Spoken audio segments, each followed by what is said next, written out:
आप देख रहे हैं वीओपी न्यूज, जनता को रखे सबसे आगे।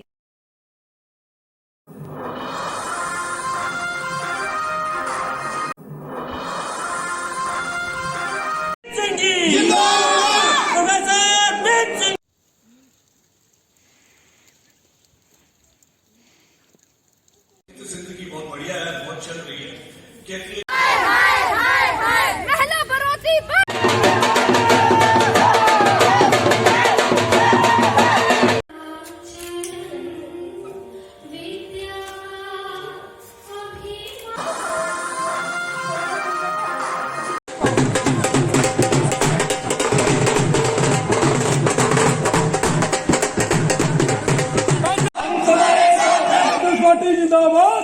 असैम्बली च भी वोट देने का हक हो, लेकिन हक देना कन्नै कन्नै आख्या कि हूं बंबई का चपरासी भी बनी सकता, बंगाल का बनी सकता।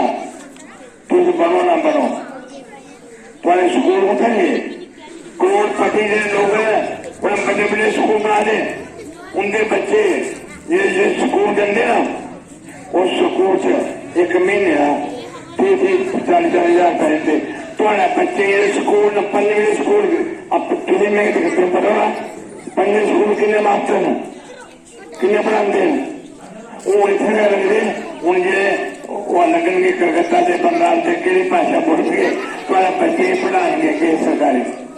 इस वास्ते जरा मैं सुनिया आना ये दिया करना कि भारतीय जनता पार्टी का खतरा हिंदुस्तान की है, जम्मू कश्मीर के लोगों का सख्त खतरा है।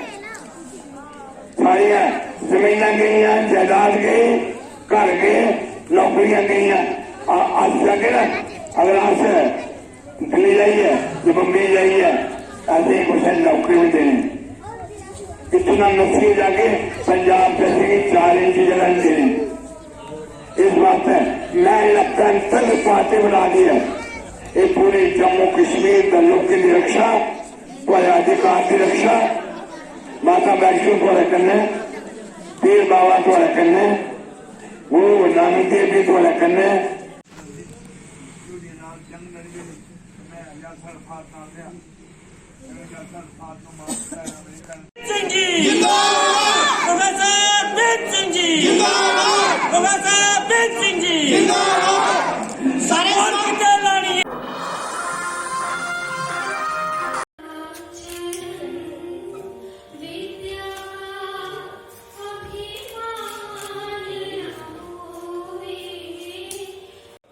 जी मैम, जो आज प्रोग्राम किया जा रहा है क्या पर्पस है इसका?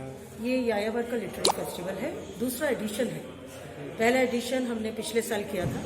इसका पर्पस है अलग अलग जॉनर्स के, अलग अलग भाषाओं के लिटरेचर को हम पेश करें। डुग्गर देश में डुग्गर लिटरेचर के बारे में भी यंगस्टर्स को पता नहीं है, लोगों को पता नहीं है। तो मुझे बड़ी खुशी हो रही है कि पैंडेमिक के चलते भी हम लोग एक न्यू नॉर्मल फॉर्म में बहुत सिलेक्टेड गैदरिंग के साथ पैनल डिस्कशंस और स्पीकर्स को आमंत्रित कर सके।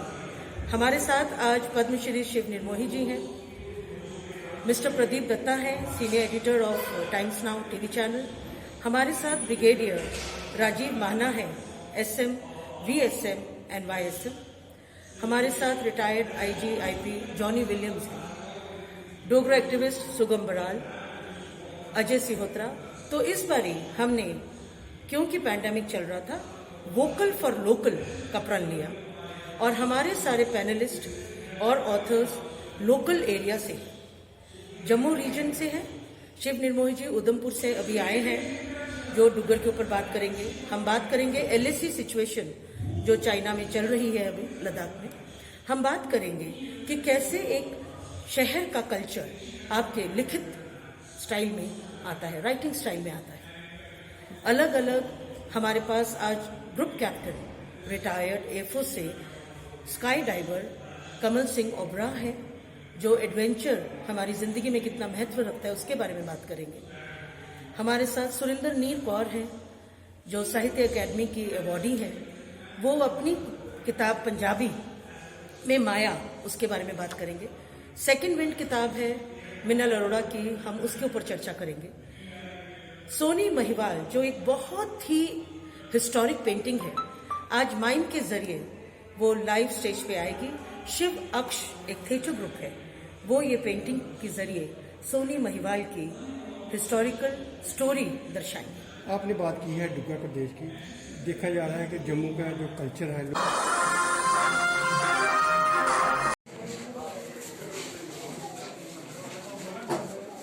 सब मास्क लगाओ भैया।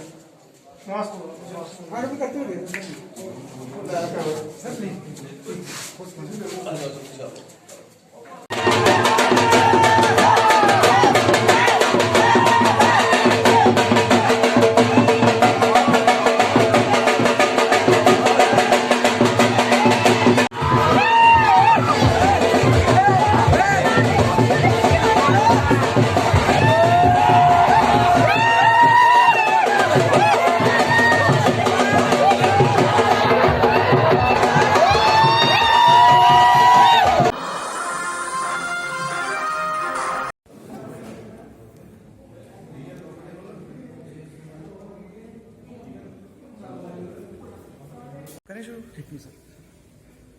जी जी सर।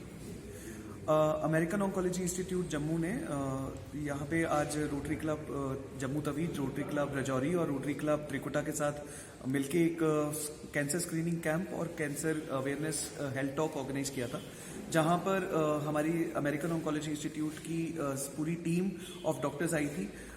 सबसे बड़ी मेरे को ये खुशी है यहाँ पे बताते हुए कि अमेरिकन ऑन्कोलॉजी इंस्टीट्यूट जम्मू में एस्कॉम्स हॉस्पिटल, बत्रा हॉस्पिटल के साथ मिलके हमने कैंसर का first and only exclusive cancer specialist hospital जो है वो यहाँ का जम्मू रीजन का, जम्मू सिटी का हमने यहाँ पे ओपन किया है।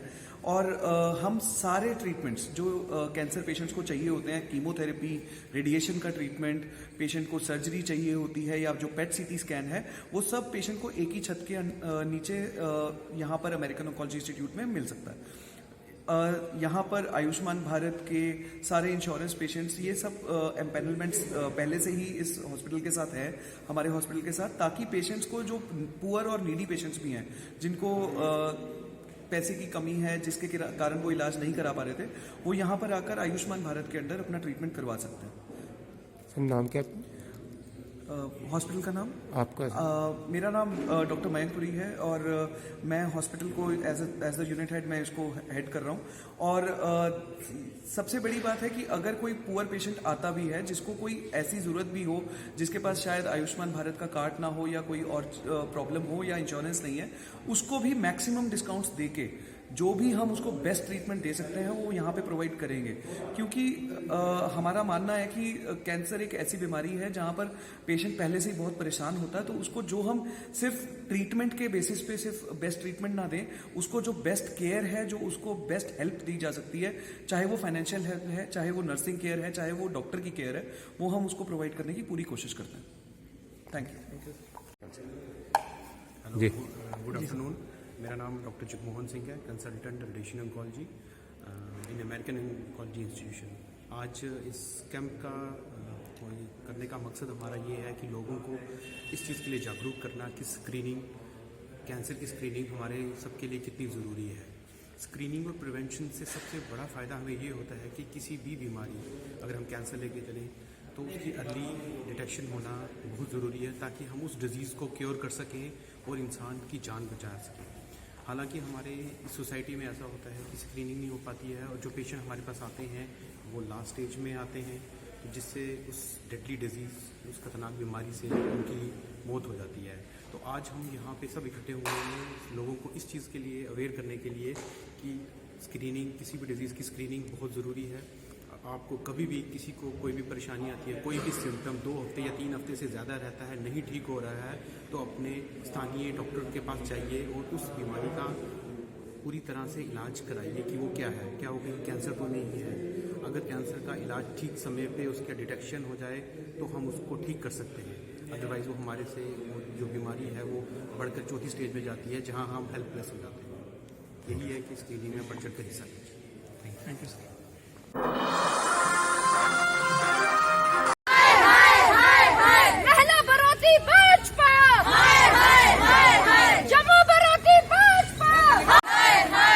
जम्मू बरोती भाजपा। जी मैं advocate Kesar Parveen, working committee member मैं पैंथर्स पार्टी, जॉइंट सेक्रेटरी पैंथर पार्टी। आज का जो हमारा प्रोटेस्ट है वो हमारी जो पार्टी की जनरल सेक्रेटरी हैं ऑनरेबल मैडम मंजू सिंह जी के फेवर में है। आरएस पठानिया ने जब वो अपनी कॉन्स्टिट्यूंसी में कैंपेन कर रही थी तो उन्होंने अपने गुंडे भेजकर उन पे हमला करवाया। पैंथर पार्टी ने उनके अगेंस्ट एफआईआर भी लगाई और उस आदमी ने ये भी कहा कि मुझे आरएस पठानिया ने भेजा था कि मंजू सिंह पे हमला किया जाए, उनको इस कॉन्स्टिट्यूंसी में घुसने नहीं दिया जाए। लेकिन आज तक आरएस पठानिया गिरफ्तार हुआ और ना ही इन्होंने उस पर बदले में कार्रवाई की। दूसरा जो मुद्दा था रविंदर राणा, हम चाहते हैं कि उन पे भी अबेडमेंट का केस दर्ज हो। उन्होंने पैंथर पार्टी के ऑफिस में जाकर ट्रेस पास किया, उनके महिला विंग ने ट्रेस पास किया और महिला विंग वहाँ कहती है कि पैंथर पार्टी महिला विरोधी है। अरे महिला विरोधी, मैं प्रिया चौराल का देना चाहूंगी कि क्या ये पैंथर पार्टी का महिला विंग तब सोया था जब उन्हीं की लीडर उनसे मदद मांग रही थी कि पैंथर पार्टी के अंदर महिलाओं का कितना अपमान हो रहा है। तब ये महिला विंग, तब ये बीजेपी की भारतीय जनता पार्टी की जो महिला विंग थी, क्या वो सो रही थी? तब उनको अपनी खुद की लीडर प्रिया चौराल नजर नहीं आई। हाथरस हत्याकांड केस जिसमें एक दलित बच्ची को रात को पेट्रोल डाल के जला दिया गया, क्या उसको पूरे रस्म रिवाज के साथ उसको संस्कार नहीं किया जाना चाहिए था? ये महिला के हक में है। हमारी महिला कंट्रैक्चुअल लेक्चरर, आशा वर्कर्स, आंगनवाड़ी वर्कर्स के ऊपर जब इन्होंने लाठीचार्ज किया, जिसमें से मुझे बड़े अफसोस के साथ कहना पड़ता है कि उनमें से कुछ प्रेग्नेंट औरतें भी थी, इन्होंने लाठीचार्ज का आदेश दिया। क्या वो महिला के हक में था? तब भाजपा की महिला विंग सो रही थी, तब उनको महिलाएं याद नहीं आई। मैं ये कहना चाहूंगी कि भाजपा जो है वो महिला विरोधी है, जम्मू विरोधी है। अब इनके हाथ में कोई भी मुद्दा नहीं रहा है, चाहे वो डिमोनेटाइजेशन है, चाहे वो धारा 370 तोड़ के लोगों को बेनिफिट देने का था, कुछ भी नहीं रहा है। सिर्फ वो मुद्दों से भटका रहे हैं और लोगों को मिसगाइड कर रहे हैं और कुछ नहीं है।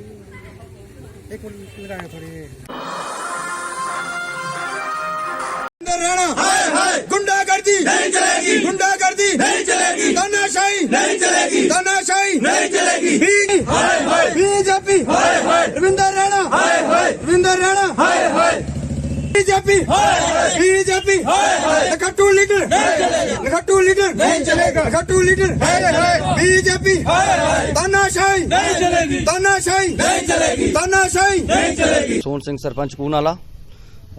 आज जो सुबह जो वाक़या हुआ तो उसमें ये रविंदर राणा जी हमारे जो स्टेट प्रेसिडेंट हैं बीजेपी के, तो इन्होंने हमारे साथ हाथापाई की। तो इन्होंने जो इनके बॉडीगार्ड थे इन्होंने हमें मारा। एक हमारे वोटर थे वो वोट डालने जा रहे थे, उनको भी थप्पड़ मारा। और ये इधर प्रचार कर रहे थे। एक्चुअली कल का प्रचार बंद हो गया। हमने इनके पास जाके इनको रिक्वेस्ट की कि सर अभी ये प्रचार बंद हो गया है, आप जो प्रचार करना है तो अगले एरिया में जाओ, नहीं तो आप 2 बजे के बाद आप इधर आओ, हम आपको रोटी भी खिलाते हैं, हम उनके साथ भी बैठते हैं, चाय भी पीते हैं, सब कुछ करते हैं। इतने में उन्होंने हमें मारना शुरू कर दिया। तो जा रहे हैं, देखो इनके ऊपर सख्त से सख्त कार्रवाई शुरू होनी चाहिए। तो हम जो इलेक्शन कमीशन है उनसे भी ये अपने रिक्वेस्ट करते हैं कि इनके कुछ ना कुछ कार्रवाई होनी चाहिए इनके ऊपर। सर मेरा नाम नरेश सिंह है और मैं जहां कूनाला के वार्ड नंबर 4 का निवासी हूं। तो जैसे कि अभी हमारे सरपंच जी ने आपको जो वाक़या में बताया, तो जैसे कि इन्होंने जो आपको बताया तो सेम वैसा ही उन्होंने इस तरह का वहां पे किया हो। तो मैं आने वाले टाइम में ये देखो अभी डीडीसी जो चुनाव चल रहे हैं, इस तरह की ये बौखलाहट इन बीजेपी के लीडर्स के अंदर जो सामने नज़र आ रही है, एक मतलब कि आप खुद देखो कि एक स्टेट प्रेसिडेंट अब बीजेपी का वो इतनी से छोटे से मसले में आ रहा है, उनको किस तरह की बौखलाहट होगी ये सामने नजर आ रहा है। हम ये डिमांड करते हैं कि हम इनके ऊपर कड़ी से कड़ी कार्रवाई करेंगे, ठीक है। और आने वाले टाइम में हम अपने युवा को ये संदेश देते हैं कि प्लीज़, मैं आपके न्यूज़ के चैनल के माध्यम से मैं उनको अपने युवाओं को ये संदेश देना चाहता हूं कि प्लीज़ आप देख सोच समझ के आगे चलें और इन जैसे दरिंदों से, इन जैसे लोगों से दूर रहें।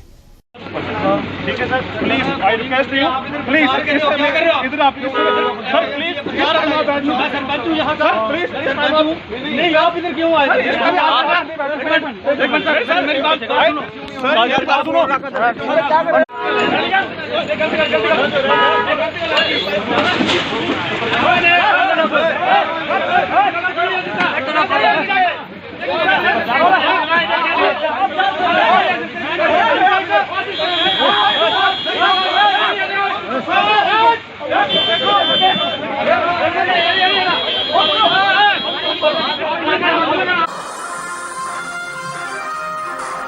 जिंदगी बहुत बढ़िया है, बहुत चल रही है।